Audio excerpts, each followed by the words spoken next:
प्रिय दोस्तों, आज हम सब एक ऐसे प्रश्न पर चिंतन करने वाले हैं जो हर इंसान के मन में कभी न कभी उठता है। और वह प्रश्न है, आखिर जीवन में दुख क्यों आते हैं? अगर भगवान हैं, तो दुख क्यों है? अगर हम अच्छा करते हैं, तो फिर कठिनाइयां क्यों आती हैं?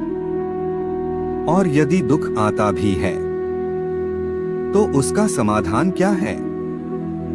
आज हम इन सब प्रश्नों को गहराई से समझेंगे और जानेंगे कि गीता, उपनिषद और संतों की वाणी हमें क्या मार्गदर्शन देती है।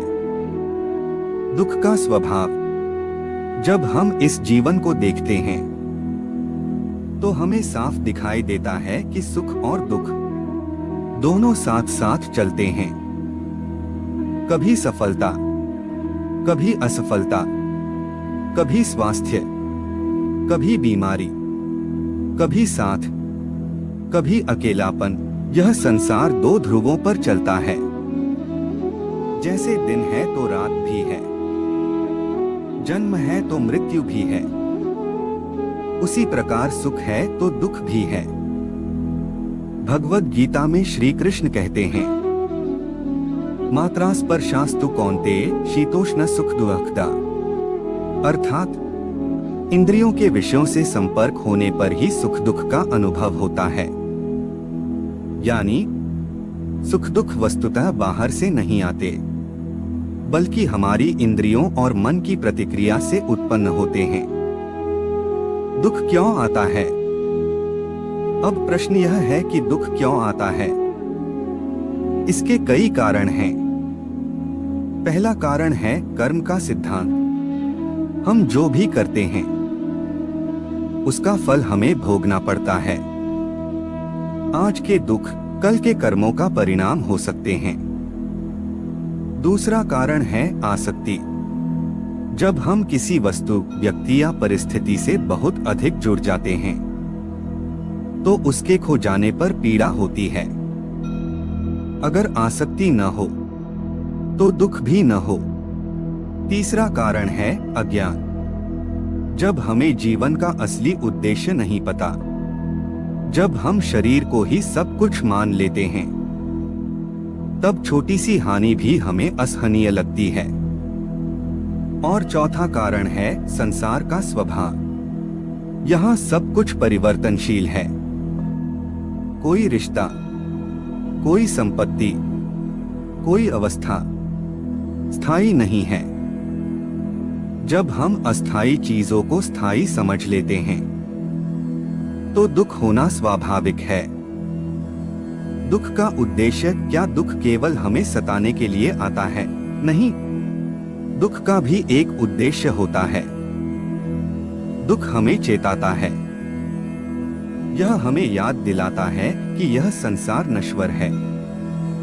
यह हमें आध्यात्मिकता की ओर मोड़ता है। सोचिए, अगर जीवन में केवल सुख ही होता, तो क्या कोई ईश्वर की ओर मुड़ता? शायद नहीं। दुख हमें भीतर झांकने पर मजबूर करता है। यह हमें विनम्र बनाता है। यह हमें कर्म और आत्मज्ञान की ओर ले जाता है।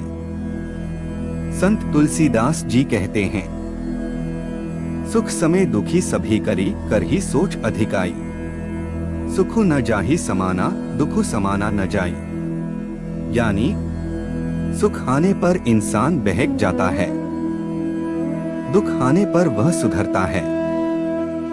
दुख से बचने के उपाय। अब सवाल है कि दुख को कैसे कम किया जाए। क्या कोई उपाय है? भगवद गीता 4 उपाय बताती है। 1. समत्व भाव। कृष्ण कहते हैं, समत्व योग उच्यते, अर्थात सुख और दुख में समान भाव रखना ही योग है।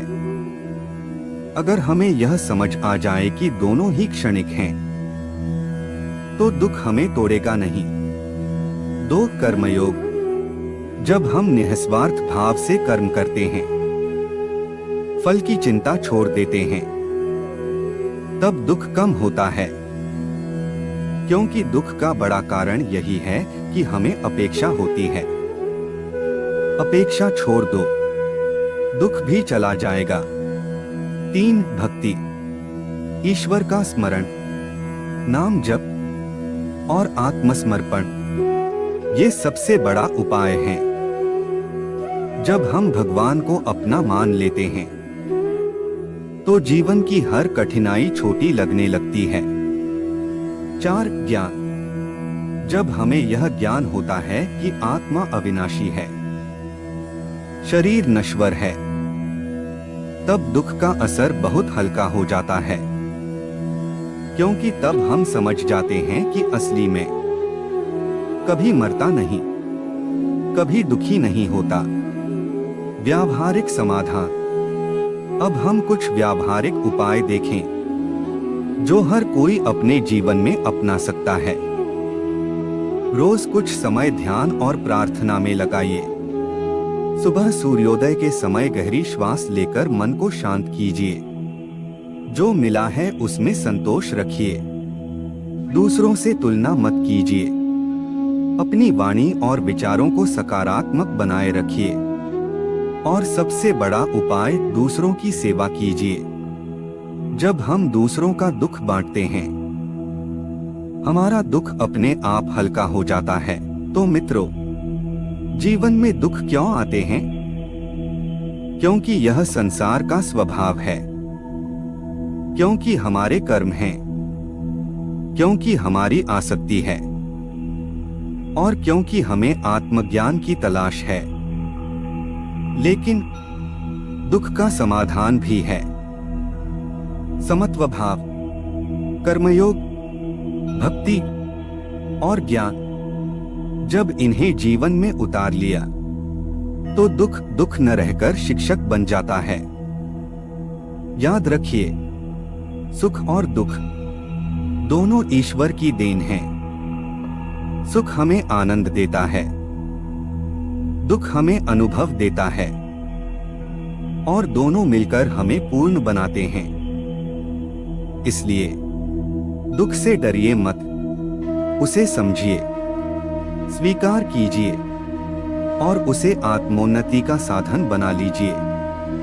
यही है जीवन का रहस्य, यही है गीता का संदेश और यही है सच्ची शांति का मार्ग। यदि आपको यह संदेश अच्छा लगा और आप भी गीता के इस दिव्य ज्ञान को रोज सुनना चाहते हैं तो हमारे साथ जुड़े रहिए। चैनल को सब्सक्राइब कीजिए, घंटी दबाइए और साथ मिलकर इस ज्ञान यात्रा को आगे बढ़ाइए।